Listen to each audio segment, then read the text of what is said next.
Wherever you are in the world, when floods strike, they devastate lives, killing animals and destroying crops, causing widespread destruction of property, and, in the worst cases, resulting in hundreds or even thousands of deaths, not just from drowning, but from the spread of diseases that often follow.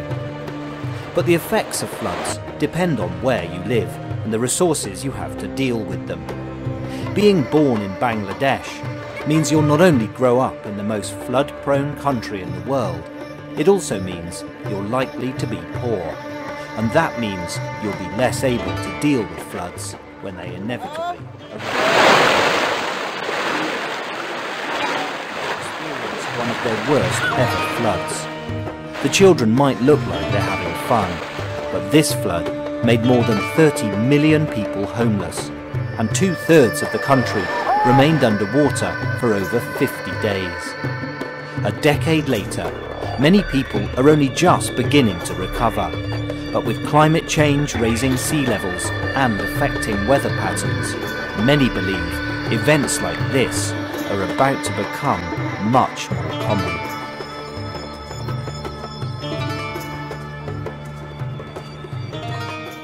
But so much sand and silt has been deposited on the riverbed that each time the floods come, the water covers previously safe areas of land.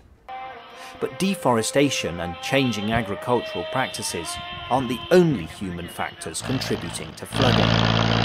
This is what rush hour looks like in downtown Dhaka. As Bangladesh's population has grown, so too have its cities. Buildings, roads and other hard surfaces increase runoff, and poor planning mean there's little infrastructure to take water away.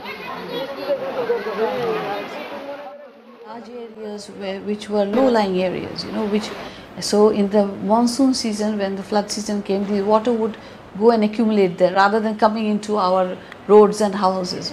But those lands are now being filled up and houses are being built. So where does the water go? It just comes into the city and blocks the roads and floods the houses.